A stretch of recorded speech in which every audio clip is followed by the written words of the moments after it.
Olá, eu sou Maria Eduarda Portela e hoje o Metrópolis entrevista a deputada Samia Bonfim, do PSOL de São Paulo. Olá, deputada. Oi, muito obrigada pelo convite, um prazer estar aqui. Deputada, agora passou nessa questão da eleição da mesa, só que o assunto do legislativo sempre está em pauta, né? Gostaria de começar perguntando para a senhora da recente decisão do TRE de São Paulo que cassou o mandato da deputada Carla Zambelli, que foi uma ação apresentada pela senhora e também pelo PSOL. Queria saber, essa cassação mostra um avanço no combate à disseminação de informações falsas durante a campanha eleitoral? Eu vejo essa cassação justamente como um marco histórico para a política brasileira, porque é uma reação da sociedade diante de tantas fake news, tantos ataques ao sistema democrático e à vontade popular. A decisão do TRE ainda precisa ser referendada pelo TSE, mas já é uma grande vitória e uma grande sinalização. E desde já é válida a inelegibilidade da Carla Zambelli, ou seja, ainda que o TSE demore para apreciar essa matéria, ela já não pode ser candidata em 2026. Eu vejo isso como um recado também importante para todos os demais que, assim como ela, se utilizam do seu poder político, do seu poder econômico, das redes sociais, organizando outras pessoas para atentar contra a democracia, de que há um limite e de que eles serão responsabilizados por tudo que fizeram. Deputada, a cassação da deputada Carla Zambelli tem um impacto direto, né, na direita brasileira. A senhora acredita que pode ter um reflexo dentro do bolsonarismo no Congresso Nacional? Eu acredito que sim. Aliás, quando nós movemos essa ação, foi justamente com essa expectativa de que seja, se tudo der certo, uma condenação que seja inclusive pedagógica para os demais. Eu vi uma entrevista recente do Jair Bolsonaro esses dias dizendo que ele vê essa possível cassação como uma sinalização para ele. Eu acho que de algum modo também é, né? Porque a Carla Zambelli, ela é uma das principais lideranças do bolsonarismo, ainda que hoje ela esteja isolada dentro do PL, ela tem uma projeção importante para essa base social, para esses eleitores, então a sua condenação impacta, né, de forma muito profunda nos demais que se utilizam de métodos semelhantes ao dela, né? Deputada, ainda falando sobre redes sociais, a senhora acionou recentemente o Ministério Público para que a Meta implemente um sistema de checagem de fatos aqui no Brasil, né? A senhora acredita que essa decisão da Meta em acabar com esse sistema pode impactar, de certa forma, a disseminação de informações falsas, especialmente em ano eleitoral, como vamos ter no ano que vem? Infelizmente, sim. Eu acho que, inclusive, com a ascensão do Donald Trump à presidência dos Estados Unidos, em um alinhamento muito grande com as principais direções, né, dessas grandes big techs, isso vai reverberar no Brasil de forma profunda. Ou seja, você abre mão de um sistema de checagem ou mesmo tem uma liberalidade maior com disseminação de fake news, de discurso de ódio, de ataques a mulheres, a LGBTs e principalmente no caso dos Estados Unidos, de imigrantes. Isso dá mais espaço para que esses setores se organizem socialmente, politicamente e dificulta todos aqueles que defendem os direitos humanos, a diversidade, defendem os direitos das mulheres. Então, eu vejo que a extrema-direita no Brasil ficou muito feliz com essa decisão. É por isso que nós acionamos a Justiça e nós, ainda que saibamos que seja difícil tratar desse tema no Congresso Nacional, não podemos abrir mão de que a gente precisa regulamentar as redes sociais, propor limites para aquilo que eles chamam de liberdade de expressão, mas que na prática significa organização de atentados nas escolas, por exemplo, todos eles foram anunciados em redes sociais sem que elas tivessem instrumentos para coibir. Imagina agora sem nenhum tipo de regra, o que não pode acontecer, significa na prática ameaças para mulheres, para parlamentares, significa disseminação de mentira, de discurso de ódio, significa uma violência que está na rede social, mas que vai para o mundo concreto, para o mundo material também. Por isso que precisa ter um freio. Deputada, a senhora falou sobre a eleição do Donald Trump, né? Estamos vendo também que a direita está cada vez crescendo mais, tanto nas redes sociais, também na sociedade. E a senhora acredita que essa decisão da Meta facilita, então, a direita nas redes? E como que a esquerda ela pode combater esse movimento e conseguir avançar cada vez mais nas redes e furar as bolhas? Eu acho que a esquerda tem um duplo papel. O primeiro é de tentar reverter essa situação de extrema permissividade com a disseminação de fake news, sem nenhum tipo de regulamentação. Então, é fazer uma luta política e uma luta jurídica para que não continue como está. Precisa ter freio à violência nas redes e nós temos instrumentos legais para atuar diante disso. Mas, por outro lado, a esquerda também precisa ser mais ofensiva nas redes sociais. Acho que se reinventar na linguagem, no método, se articular melhor entre perfis de influenciadores e tudo mais. Só que, de fato, enquanto houver esse bloqueio político e econômico das big techs, sem nenhum tipo de freio, a gente está numa situação de desvantagem. Por isso que eu acho que é uma luta combinada, é um movimento combinado. Saber utilizar bem, saber se reinventar, ser criativo, fazer o que for possível e necessário, mas ao mesmo tempo tentar frear essa violência institucionalizada. Deputada, sobre se reinventar, o governo Lula recentemente trocou toda a sua comunicação para tentar avançar cada vez mais nas redes sociais diante de uma desaprovação que tivemos pesquisas recentes que mostraram, né? O que a senhora acha que o governo Lula pode fazer para conseguir melhorar sua aprovação diante da aproximação das eleições? Olha, eu acho que melhorar a comunicação ajuda muito, mas seria leviano da minha parte dizer que é só um problema de comunicação. Acho que é uma questão essencialmente política. Acho que nessa segunda fase, né, do governo, nos próximos 2 anos, é muito importante entregar medidas concretas que tenham um impacto profundo na vida da população. Por isso que é um acerto colocar como prioridade nesse ano a isenção de imposto de renda para aqueles que ganham até R$5.000. Nós do PSOL, inclusive eu, agora, hoje mesmo, protocolei um projeto de lei nesse sentido para mostrar que tem respaldo no Congresso Nacional e respaldo na sociedade. É uma medida que pode impactar 85% da população brasileira e é uma medida justa. Claro, de que forma que vai ter um equilíbrio fiscal diante disso, né? É aumentando a taxação daqueles que ganham mais. A nossa proposta é de R$39.300 como rendimento, porque é uma forma de construir um equilíbrio, né? Um ecossistema ali que não seja deficitário do ponto de vista de arrecadação, mas que ao mesmo tempo beneficie a população trabalhadora, né, do nosso país.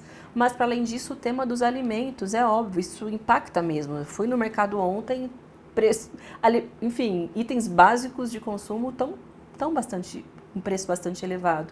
Então, atuar em medidas de contenção do aumento do preço dos alimentos é importante. São só alguns exemplos, né, que já foram anunciados pelo governo como intenção de melhoria no próximo período e que eu acho que a prioridade é ter entregas nessas áreas, porque daí, por mais que haja fake news, por mais que haja ataques, quando a vida do povo é melhorada materialmente, tudo isso fica em segundo plano, né? Agora, em relação ao imbróglio em torno das emendas parlamentares no STF, o pessoal entrou com um mandado de segurança no STF contra Arthur Lira, agora ex-presidente da Câmara, alegando ilegalidade na distribuição das emendas. Para a senhora, o novo comando da Câmara e do Senado pode melhorar a transparência das emendas? Não foi essa a disposição que tanto o novo presidente da Câmara quanto o novo presidente do Senado demonstraram ter. Ao contrário, eu vi, sobretudo no discurso do Hugo Motta, uma sinalização de que quer fortalecer os poderes do parlamento brasileiro, que, em outras palavras, se traduz em fortalecer o poder sobre o orçamento do país. Nós entramos com essa e de mais ações do Supremo Tribunal Federal desde a época do ex-presidente Bolsonaro, que foi quando deu início ao orçamento secreto. A resposta do Congresso, do meu ponto de vista, foi muito ruim, porque tentou maquiar, incorporou nas emendas, mas não manteve, né, a lógica sem nenhum tipo de transparência. E com a reação que teve no final do ano passado, né, com a relatoria do ministro Flávio Dino, que depois foi referendada por todo o Supremo Tribunal Federal, fato é que muitos líderes e presidentes partidários ficaram furiosos com o que aconteceu, porque se sentiram afrontados naquilo que eles acham que é um direito, mas que definitivamente não é, que é fazer mau uso dos recursos públicos. A gente está falando de 50 bilhões de reais que não se sabe para onde, não se sabe quem e não se sabe o que está sendo feito desse recurso. Isso não tem o menor cabimento. E o Hugo Motta, no discurso dele, chamou isso de democracia, chamou isso de fortalecer o parlamento, mas na prática significa, olha, parlamentares, vou trabalhar para que vocês sigam tendo acesso a tamanho montante de recursos que possam seguir, inclusive, chantageando o governo, considerando que tem mais dinheiro com os parlamentares do que dentro de muitos ministérios, e para que qualquer projeto que venha do governo que possa ser bom para o país também vai passar sobre a chantagem e o escrutínio no Congresso Nacional a partir desse esquema do dinheiro. Então, por isso que é um dos temas principais que o pessoal vai seguir persistindo no próximo período. Não dá para ter tamanha irresponsabilidade com o dinheiro público, não dá para ter tamanho poder sobre o Congresso, porque ainda que queiram, a gente não vive num sistema parlamentarista, não é justo e não é correto com um programa que foi aprovado nas urnas, que foi votado pela população brasileira, que qualquer projeto só pode ir adiante se for com base na chantagem da grana para ir para as bases eleitorais dos deputados. Para a gente, isso não diz respeito a um modelo democrático, a qualquer projeto de país minimamente justo e democrático. Deputado, agora chegando ao fim, né? Última pergunta. O Conselho de Ética aprovou a abertura de um processo contra o deputado Glauber Braga, né? Mas o relatório ainda não foi apresentado. Queria saber da senhora, como a senhora avalia essa demora?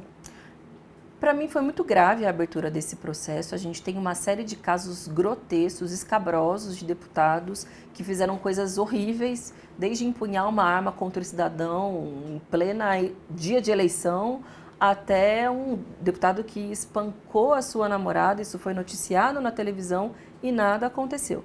E aí a reação do Glauber diante de um provocador dentro da Câmara, que já provocou muitos outros parlamentares do Congresso, do Brasil afora, se torna um caso, na visão do Arthur Lira e do Conselho de Ética, grave ao ponto de precisar abrir um processo de cassação. Para nós, isso foi um processo claro de perseguição. Arthur Lira, o ex-presidente agora, não gosta do Glauber, o Glauber também não gosta dele, mas não pode ser tratado dessa forma, uma indisposição, uma disputa política. O relator, ele chegou a protocolar o voto dele no final do ano passado, só que esse voto não foi revelado e ele está sob sigilo. Pode ser lido a qualquer momento. Talvez seja lido somente quando houver a volta das comissões, ou seja, em março ou mesmo em abril. Para nós, o melhor é que seja lido o mais rápido possível, até para a gente saber o que reserva. Se eles vão de fato querer cassar o mandato, vai colocar essa desproporção. Lembrando, o mandante do assassinato de Marielle, o Chiquinho Brazão, até hoje não foi cassado. Ele segue recebendo seu salário, segue com o seu gabinete. Agora, querem dar uma punição máxima, gravíssima, para a reação de um parlamentar que foi provocado, mais uma vez, por um provocador dentro do seu ambiente de trabalho.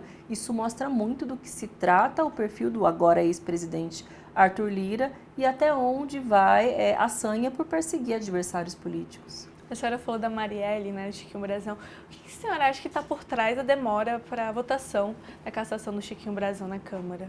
São alguns elementos. Primeiro, acho que de fato muitos deles menosprezam o impacto político e humano do que significou o assassinato da Marielle, só se posicionam quando são muito instados pela sociedade, quando são constrangidos, mas de fato muitos ali realmente não dão a gravidade que o tema teve para nós, né, que somos correligionários dela, mas para todos aqueles que, enfim, têm um sentimento humano democrático, né, diante, enfim, do mundo das atrocidades todas que acontecem. Mas também, de algum modo, é uma forma de responder ao judiciário, porque, infelizmente, isso virou uma tônica, né, da política no Brasil, os diferentes embates que existem entre o Congresso e o judiciário, sobretudo ao STF. E eu vi muitos parlamentares identificando o tema do Brazão como se fosse mais uma etapa, né, das respostas que o judiciário vem dando ao Congresso. Eu acho isso completamente lamentável. Primeiro que eu discordo dessa tese de que há uma perseguição do judiciário com relação ao Congresso. Acho que muito pelo contrário, muita coisa horrível aconteceu com o Brasil e até então pouquíssima resposta jurídica foi dada. Eu espero que elas avancem, mas ainda não avançaram. E segundo, que o caso da Marielle não tem a ver diretamente, né, com o tema das emendas, com o tema da disseminação de fake news, com os atos golpistas. Tem a ver no sentido de que, bom, significa a barbárie, a crise, a deteriorização do país, da política, nisso tem relação, mas não é um fato que tenha motivação para dar uma resposta ao judiciário. Acho que é um caso que merece respeito, atenção e, portanto, passar um pano, como se diz, para o Brazão é um ato de extrema crueldade e de desprezo com a vida mesmo. Certo. Deputada, eu gostaria muito de te agradecer para conversar um pouquinho com a gente sobre todos esses temas, né? Que a gente foi de emendas, mas também a Marielle. Obrigada, deputada. Eu que te agradeço pela entrevista. Eu sou Maria Eduarda Portela e esse foi mais um Metrópolis Entrevista.